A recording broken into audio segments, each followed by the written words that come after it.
Fellow Nigerians, it is exactly 3 decades today that Nigerians went to the polls to exercise their inalienable right to elect a president of their choice to lead the transition from military dictatorship to a representative government of the people.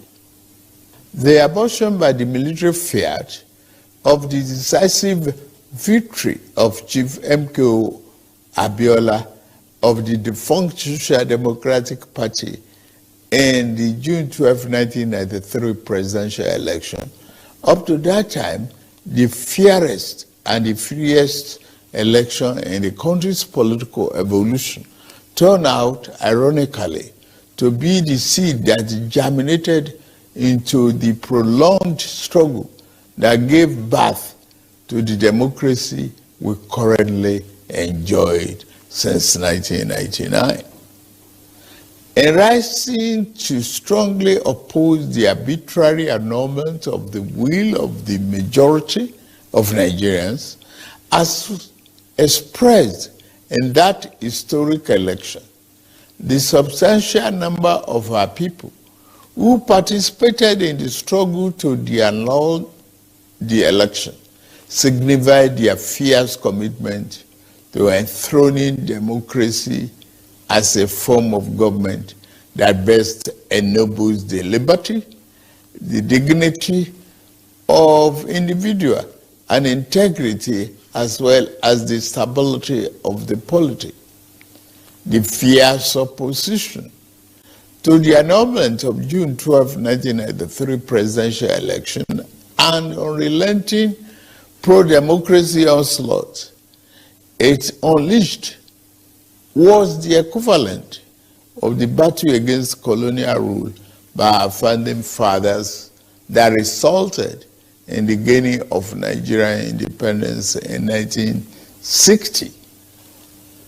Just like the anti-colonial movement, the pro-democracy June 12 vanguard demonstrated once again the enduring validity of the 19th century historian Arnold Toynbee's eternal postulation that civilization and society experience progress as they are forced to respond to challenges posed by the environment. The unjust annulment of a widely acknowledged free and fair election was a challenge that elicited resistance by a resurgent civil society, leading ultimately to the attainment of our second independence, as exemplified by the return of democratic governance in 1999. Fellow compatriots, we celebrate a day that has remained a watershed in our nation's history, not just today, but for every June 12, for the endless future that our beloved country shall exist and work stronger and stronger. Generation of Nigerians will always remember themselves that the democracy that is steadily going to become the defining essence of our polity was not gifted to us on a silver platter. We can easily recall the sacrifice and the martyrdom of Chief MKO Abiola, the custodian of the sacred mandate that was so cruelly annulled. He sacrificed his life in unyielding patriotic defense of the ideals of democracy, as symbolized in his choice by his fellow countrymen and women as their duly elected president. There was an easier choice for him. It was to forgo the justice of his cause and opt for the path of ease and capitulation in the face of the tyranny of power. To his eternal credit, and immortal glory? Abiola said no. He demonstrated the time-tested eternal truth that there are certain ideals and principles that are far more valuable than life itself. Every day on this day, down the ages, we will recall the several heroes of democracy, such as Kudirat Abiola, wife of Chief Abiola, who was brutally murdered while in the trenches fighting on the side of the people.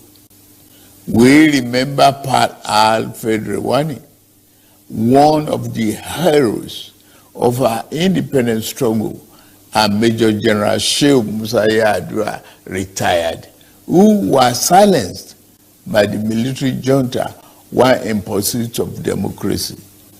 They gave their yesterday for the liberty that is ours today. The point is that we must never take this democracy for granted. We must forever jealously guard and protect it like a precious jewel.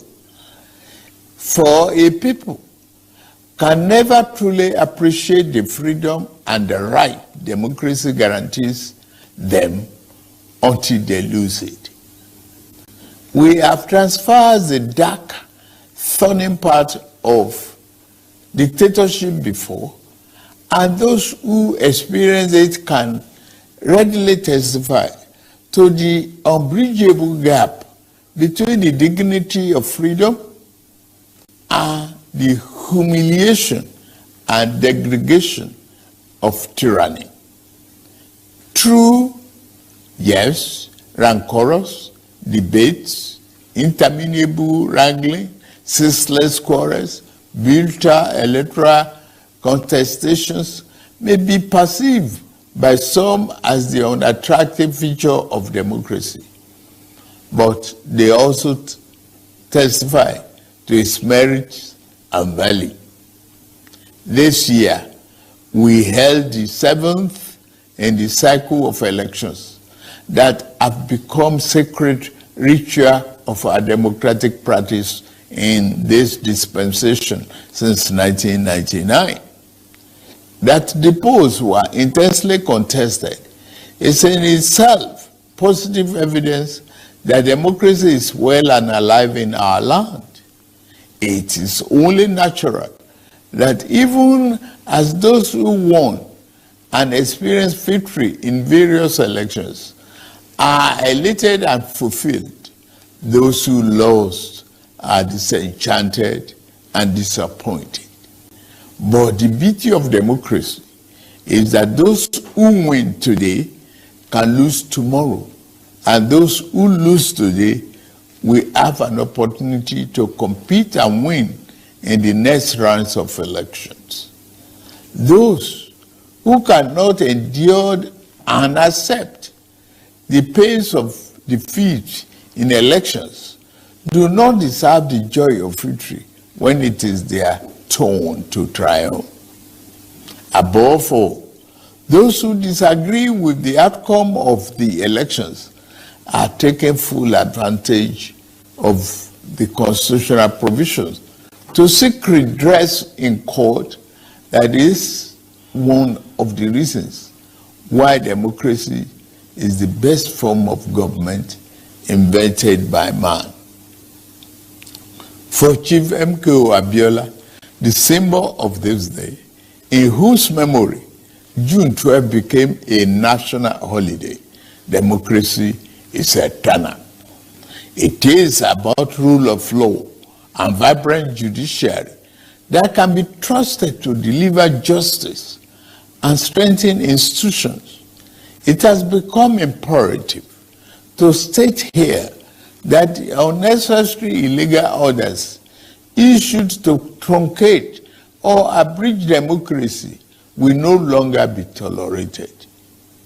The recent harmonization of the retirement age of the judicial officers is meant to strengthen the rule of law, which is a critical pillar of democracy. The reform has just started. The democracy that will yield right dividends to the people who are shareholders means more than just freedom of choice and right to get people into elective offices. It means social and economic justice for our people. To the winner of June 12 democracy offers the best chance to fight and eliminate poverty. 30 years ago, he christened his campaign manifesto "Farewell to Poverty" because he was convinced that there is nothing defined about poverty. It is a man-made problem that can be eliminated with clearly thought out social and economic policies.